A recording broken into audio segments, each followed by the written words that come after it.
morning all, and welcome to the April edition of Aitken Partners Business Breakfast Briefings. Thank you very much for everybody who's attended in person today and who is also present online. Obviously today the topic is surrounding family wealth, protecting family wealth, and how you create family wealth as well. In saying that, we are very, very pleased to be joined today by Charlie Holst and Stephen Godfrey from Ord Minnett, or Ord Minnett, depending if you're French or not. Charlie and Stephen are both senior private wealth advisors at Ord Minnett, and we'll be taking you through sort of some of the options available, the current state of the market, and a general bit of discussion about creating generational wealth. And then Phoebe Smiley, who's one of our senior associates in our family law team. We're talking about binding financial agreements, loan agreements, and how parents specifically also transfer wealth between generations and how to make sure that is as best protected as possible. And also, sorry, I probably should tell you who I am. I'm Dylan Birch, and I'm head of the family law team here at Aitken Partners and one of the principals of the firm. So, and again, thank you very much for joining us this morning.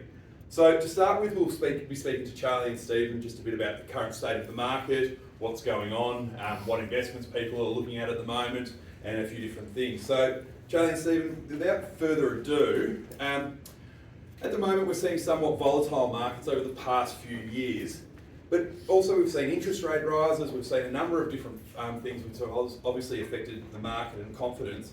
But at the moment it seems like there's a renewed level of confidence in the market. What would you say about that? Yeah, thanks, Bill. First of all, thanks for having us here. We're very pleased to be involved with today's breakfast. I think without going too far back into time and mentioning the COVID word, which no one wants to hear again, I don't think. Obviously, post that event, markets rallied very strongly through the course of 2021 into early 2022. Of course, in the middle of COVID, we saw interest rates fall to 0.1% here in Australia, and to a similar level over in the US. So it was a pretty remarkable period of time, clearly, with the cost of money and what that does to asset valuations, not just listed shares, but all assets really. And we saw markets in Australia and in the US get to above pre-COVID levels. So at the end of 2021, we're sitting high and mighty at a new peak. And of course, at the RBA at that time, everyone may recall, was stating that rates will not go up until 2024.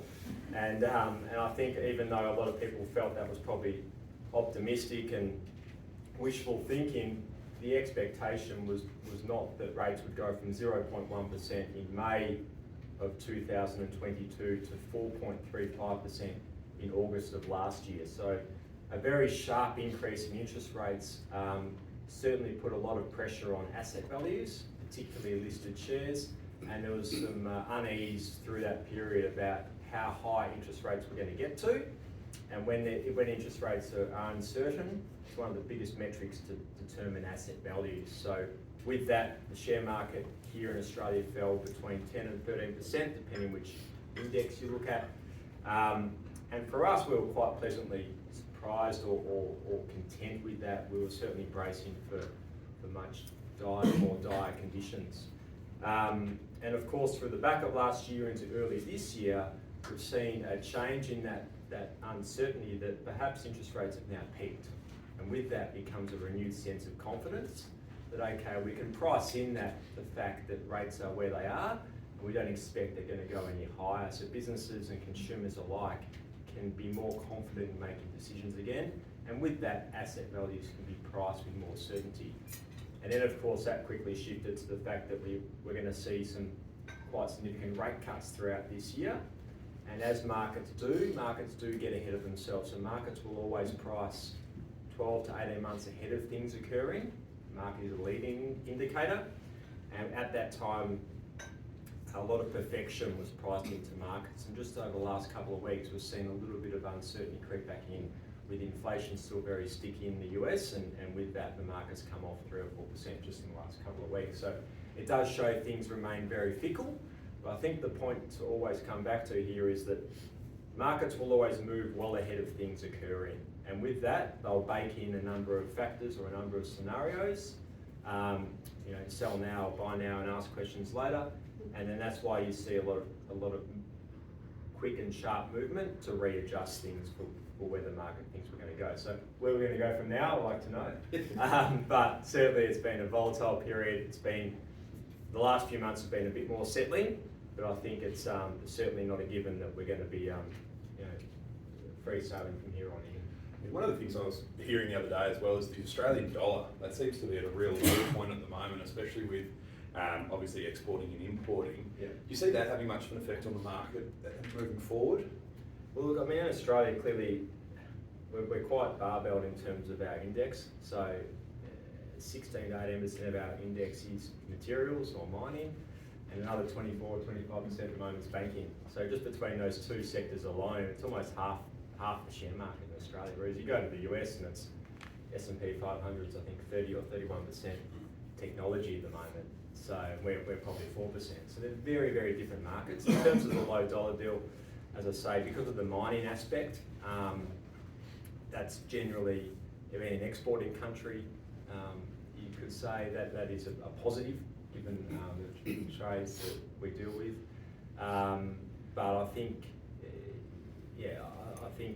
given the US's potentially longer period of rates being higher for longer, you could see that the clamps put on the Australian dollar further. Yeah, the other piece there is too, it's a distinction between Aussie dollar weakness versus US dollar strength. So a lot of what we've seen recently is the US dollar being the world's reserve currency, especially in terms of when geopolitical risk rises, there's always a flight to safety being the US dollar. But the other piece too is we've recently seen sort of a change in the narrative that Powell, the Fed chair, has had, and the Federal Reserve more generally around rates, and the indication there's going to be significant rate cuts this year has that pivot, so to speak. I hate using that word, but it is what they've done, from quite a few cuts being priced in this year, and actually the Fed does this forecast of dot plots where they sort of speculate what's going on, sort of indicates to the market what they believe will happen over the next set of Fed meetings. And they've moved from having a number of only 6 cuts at the start of the year to now sort of 2 to 3. So the market and the US dollar, a lot of it is rate differential. So how much you get having money in US dollars, how much you earn in interest versus other currencies. So the fact that the indication is that US rates are going to stay high for longer, also is a compelling driver for people having more money in US dollars, as well as the geopolitical thing. So yeah, I think that difference between US dollar strength versus Aussie dollar weakness is important to keep in mind. So it's not just the Aussie dollar's underperforming, it's also a lot of strength in the US dollar. Yeah, it's a really interesting time in the market, obviously. But the one thing we did learn during COVID was that Australians still hoard a lot of cash, and not just, I'm talking physical dollars, I mean actual dollars in bank accounts. With people who do have access to liquidity at the moment, where are you placing their funds, like moving forward in this sort of market at the moment? What are the options available to people?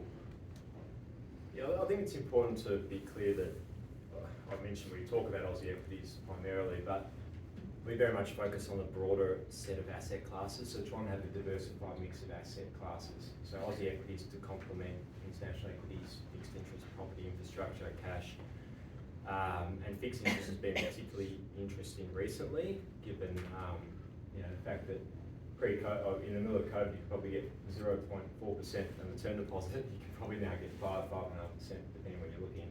And that's just a very fraction of the fixed interest market. But I think it really does come back to the client circumstances in a lot of ways. Yep. So you can talk about where we think there's strength or where we think there's opportunity, but it's irrelevant if you don't link that into the actual client situation, because it's all very well and good for us to sit here and say, we think this area is going to be fantastic, but that may be nowhere near what this particular client needs. So I think it's important to link that discussion in. Yeah, but and I mean, probably the extension to that is that piece on the fixed income. We have had a lot of discussions with clients who previously have had very little fixed income exposure outside term deposits, and some clients have listed hybrids as well. But generally in Australia, fixed income allocations have been quite low.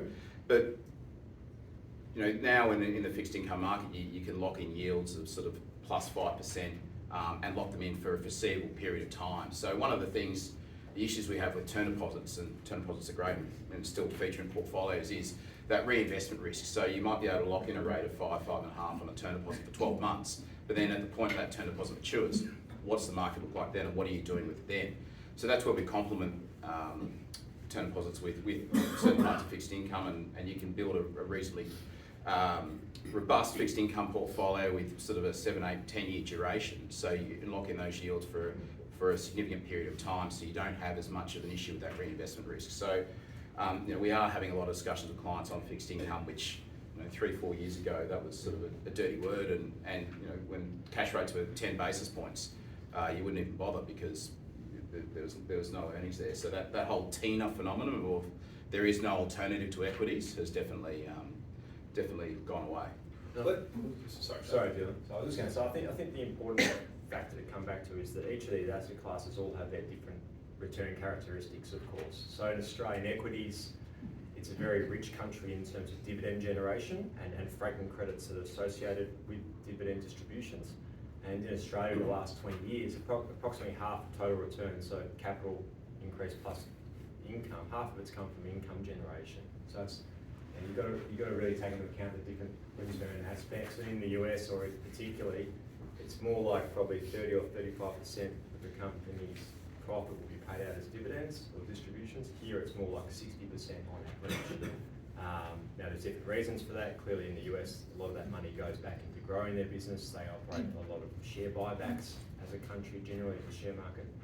And of course, international equity investments really for capital growth. So you're complementing your Aussie equity income components with steady growth, with your higher growth international capital side of things. And then, of course, you've got your fixed interest, as Steve points out, delivering you that really steady, strong, above inflation levels of income at the moment, which complements all of it together. So I think it's about being really balanced and making sure you might have a particular view on things, but making sure you're making tactical changes rather than wholesale changes, having one particular asset class at one time. Yeah, of course, that's also, that diversifying risk is always so important as well with that sort of a different class of assets, as you were saying. So one of the things though that I think people often forget is that at say your 30s to 40s, maybe people don't think about investing money. They've got their super, they've got their house, they've got all those sort of things. But obviously it's a really important means to obviously generate wealth throughout a lifetime investing funds. What are the general type of clients that you look after at all minute? Yeah, so I mean, probably the key point on that is everyone is investing if they've got super. So having a think about how your super's invested, doesn't matter how old you are, is always a good start. But look, generally we're dealing with clients and families in sort of with reasonable amount of wealth, business owners, professionals who have a level of complexity or simplicity, but really want to partner with someone to help look after their financial affairs. So the investment piece is obviously really key and very important, but we're very conscious about the other parts of what I call, I suppose, the platform of your financial wealth. So things like estate planning, accounting relationships, legal relationships, life insurance, banking, those sort of aspects we don't do in-house, but we definitely will look at the whole situation and help clients close those gaps and protect against risk. So things like talking today about how you can protect your wealth, partnering with law firms to help clients with those sort of aspects in estate planning is something that's really key. And oftentimes we find that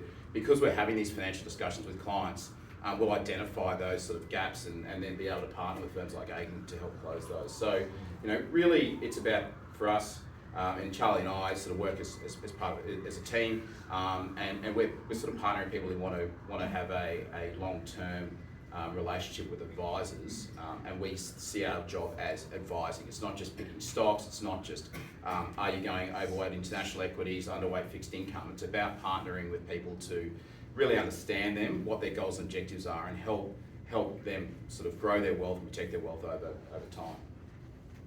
Awesome. I should say, if anybody's got any questions for Charlie or Stephen as we're going on, please pop your hand up. They're more than happy to answer anything, or if you want to have a chat to them afterwards, they'll be hanging around for a bit as well.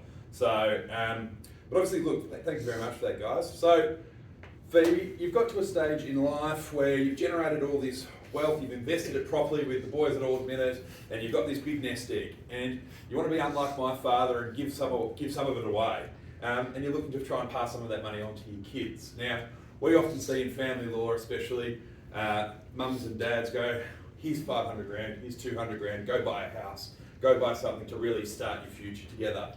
But it's not really that simple, is it, when ultimately, where we see now, unfortunately, over 50% of marriages ending in separation or divorce.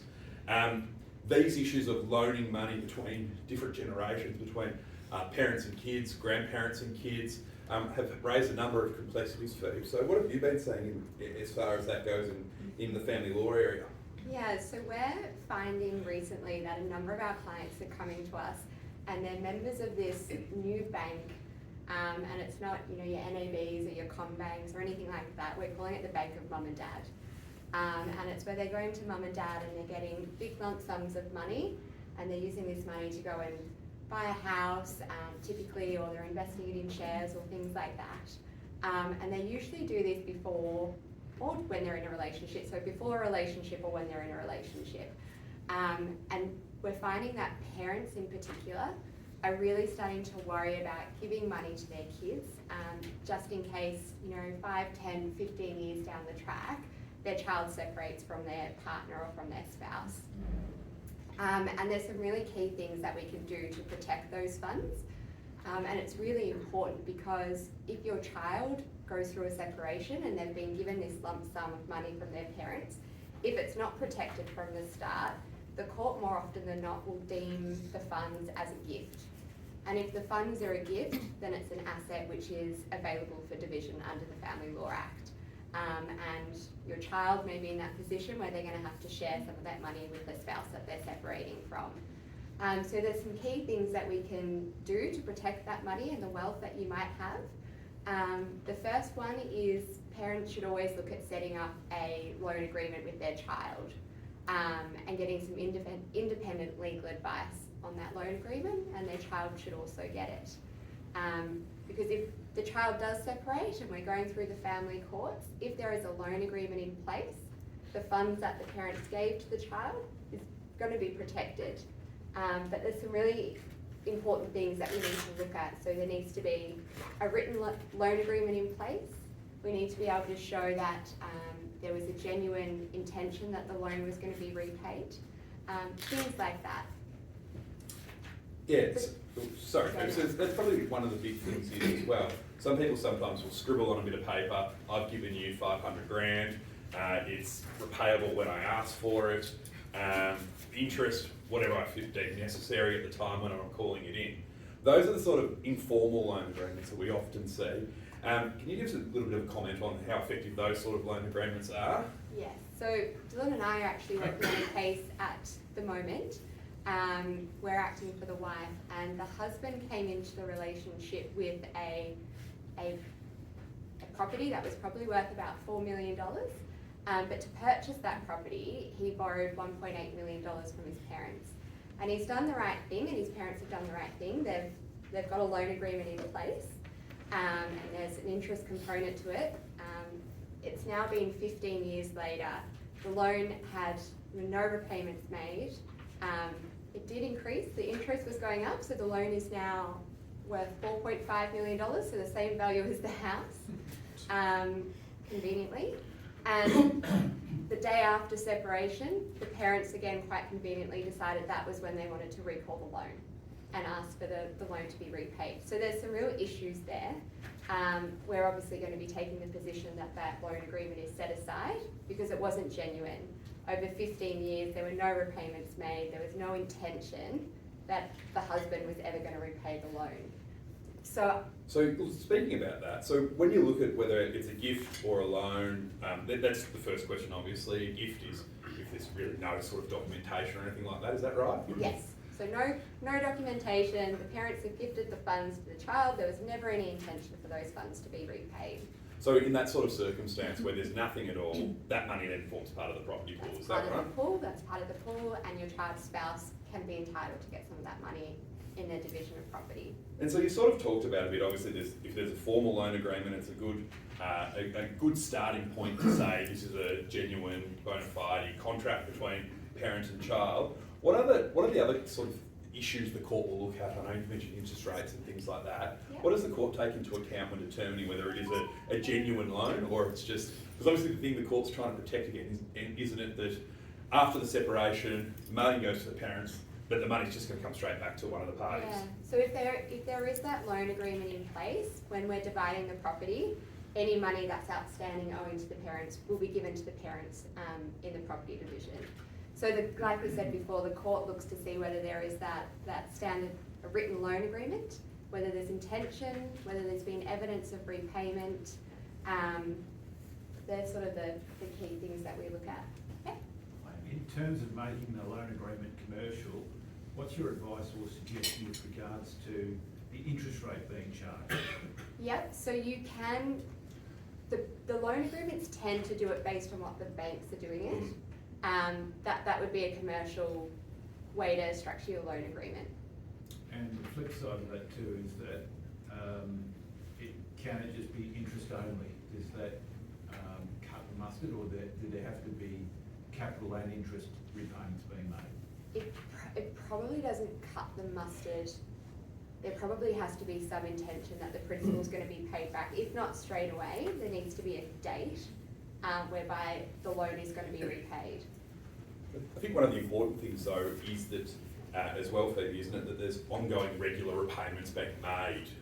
Sometimes we have these agreements where you look at it and it says, yeah, basically the loan is due and payable when I ask for it, and that's 10, 15 years go by, there's no interest repayments, there's no principal repayments at all. They're the ones that you can see straight away that you look at and go, well, this isn't a genuine loan agreement. But regular repayments and making sure that there is some sort of ongoing depreciation of that debt, is that something that definitely takes into account? Yes. Phoebe, I assume that was an unsecured loan that you talk about their parents, and would Yes. your view change if they had a security clause, a caveat, or a mortgage registered on the actual title? That does go a long way in helping. In this case, the parents do have a caveat on the property, which will be a little bit interesting, but absolutely if there's security attached to a loan or if it's registered by way of mortgage, that goes a long way improving the genuineness of the loan. I think as well, sorry, as well, Paul. If you capitalise the interest, will the court consider that to be deemed a payment? Yes, I believe it is. Well, it really To an depends extent. though, yeah. So sometimes if you basically say, okay, the interest should be capitalised now over a 10-year period, that's due and payable. Not really, because still, even though you're paying that interest to your parents, the court could look at that with the view that money, even that interest which has all been paid at the end of the relationship, that's just going to come straight back with the actual principal payment as well, which will be made to the parents. So that's even depreciating the property pool the parties have even further. So the key, and Phoebe, if I'm saying anything out of school here, but the key that I would always look at is to make sure there are regular repayments, whether it is principal and interest, whether it is just interest only, to make sure there's some sort of commerciality to the loan. Otherwise, yeah, there's a real risk that'll be set aside. Yes. Do you think all those problems you've just alluded to go away if you have a registered mortgage? I just loan the kids $1 million and take a mortgage on the property that they've bought. No further transaction, end of ballgame. It's certainly a contributing factor, but as far as the family court goes as well, it's got the overwhelming ability just to see through things. It doesn't have the same requirements of some of the other corporate courts where it can generally look at something, and I love the movie The Castle. They can look at the vibe basically and see, is this a genuine transaction, or is this just trying to minimise the pool to defeat one of the parties? So if there is a mortgage registered, it certainly helps significantly. To have a mortgage registered, you have to have significant documents drawn up as well. So clearly there's been a lot of pre-thought that's gone into that, which is a major factor. So the court just looks at a range of factors. It doesn't just say you've got this one tick, so it's definitely a loan. They're going to look at the overwhelming sort of the context of each case, whether there are a variety of factors that have occurred. Yeah, but I guess there's also the asset protection for the parents. If they loan $1 million to one child, $500,000 to the second one, $250,000 to the third one, that equality in their estate down the track is an issue as well, isn't it? Yeah, definitely. Yeah. So I guess that you keep No, thinking sorry. in the right direction. No. So obviously, look, when we look at loan agreements in family law, they're a great starting point. However, there is an option for a significant added layer of security, and that's binding financial agreements fees. So this is sort of the thing that can really, the starting point of asset protection when you're involving a relationship, and that's the financial agreement, which is colloquially known as the prenup. But you can enter a financial agreement at any point in a relationship. So before you go into a relationship, during a relationship, and you can even do one upon separation. And the purpose of a financial agreement is to essentially oust the jurisdiction of the family court. So the family court has all of the legislation and the pathway that they follow to determine whether an agreement is just and equitable. Whereas a prenup or a BFA ousts that, and they're inherently unjust and usually not very equitable. And the purpose of a BFA during a relationship or pre-relationship is to protect those assets and to protect any funds that have been gifted from a parent or loaned. And you can quarantine things. So if a parent has said to their child, here's 500 grand, off you go and buy a house, the child should then say to their partner, I want to enter into a financial agreement where I can say, this $500,000 that my parents loaned me at the start of or gifted me at the start of the relationship is going to be quarantined in the event of a separation, where I'm going to get that back or my parents are going to get that back. So Yeah. it's a really, really key document that people should be looking into. Would it be one or the other, or would you have to put with the loan agreement as well as the BFA? I would do both if it's a loan. Yeah, the most amount of evidence you can to support something's genuine and a serious agreement, a bona fide agreement, is the better.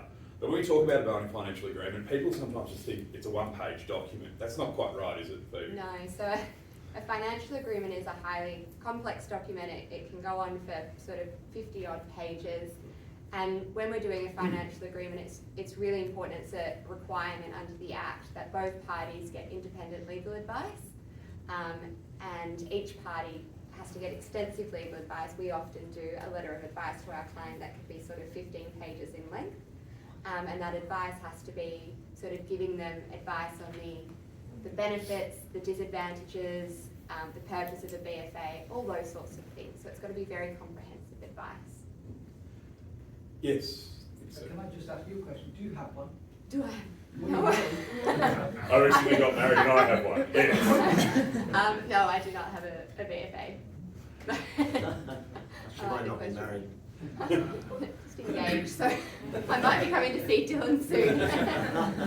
What's the average cost of a BFA? I know they're all different and complex, but what, 5 or 10? Yeah, so that, like you said, they vary in complexity. Your sort of basic sort of BFA, you're probably looking at about $5,000. And it goes up with complexity. If you've got family trusts involved, businesses involved, multiple properties that need to be taken account of. And it also, a complexity to BFAs is also the stage of life you're at. Pre-children, post-children is a major one. If people have had their kids, they're all settled down, they know where life's at. They're sometimes a bit more simple, but you can have different agreements, for example, where you have them pre-kids, you're not sure if you're going to have kids. If you have kids, the agreement then becomes null and void. They're really personal documents that you can tailor for each different person's situation. So it's really important to remember that as well, that life and the different things it throws up, this is what this document needs to encapsulate, whether children are on the horizon, whether there are any health issues of any parties, all of those sort of specific individual terms need to be taken into account in that agreement as well. So, yeah, so Phoebes, what are the major lessons people can learn from if they are going to try and loan money to kids? Yeah, so I think always get that independent legal advice, both the parents and the child that they're loaning or gifting money to. It's really important. Any loans that you're setting up with your parents, make sure it's documented, make sure it's commercial, make sure that there's proper terms that you're following, and look into a financial agreement, because that's a real key document to have in order to protect your assets. And just for because it is interesting, this sort of things. Is there any recent case law or anything like that the courts looked at with these sort of loans and parenting binding financial agreements recently? Yes. So there was one in 2011. The father loaned $240,000 to the parties to purchase a property. No formal agreement was ever made in this case. It's sort of a bit of what we were saying before. And the court found that the $240,000 that the parents gave to the child, it was a gift because there was no formality to the arrangement. There were no terms of repayment. and there'd never been any demand for the money to be repaid until after the parties had separated. So the court said that if the parties had never separated, it was unlikely that the parents were ever going to call in that loan. So in this case, the 240 grand that the parents gave to their child formed part of the asset pool, and it was divided accordingly in their separation. It's just one example. I presume the reverse is the same, like if the kids are loaning the parents money. Yeah, exactly. Yeah, it works in the reverse. Because that's one of the big things we do see at times of separation, people trying to divest themselves of assets as well. They sort of say, hey, if I get rid of all this stuff, my wife can't get a handle on it. By that stage, it's far too late.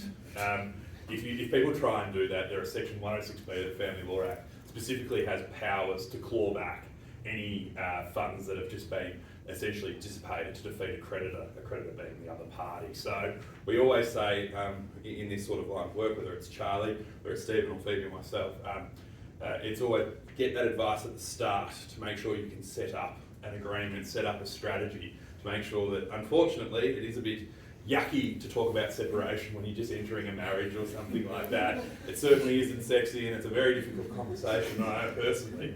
But it's something that is obviously important that people have to put in place, especially when people have businesses or different sort of issues like that they are looking to protect moving forward. Yes, Sarah. Got a question from online. What about a difference between gifting and inheritance? Yes. So that is another thing that can be protected by it's a whole other Great question, beast. by the way. It's a whole other beast. We can have a whole other seminar on inheritances, but that is another thing that can be protected in financial agreements. You can have provisions in there that any inheritance or windfall that you might receive can be protected and quarantined in the event of a separation.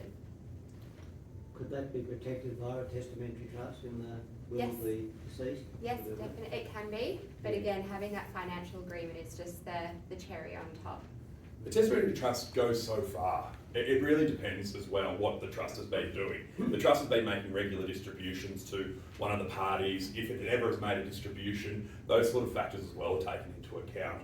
And that probably just leads into something that isn't on our topic today, but is trusts and companies and things like that do give money to kids during a relationship.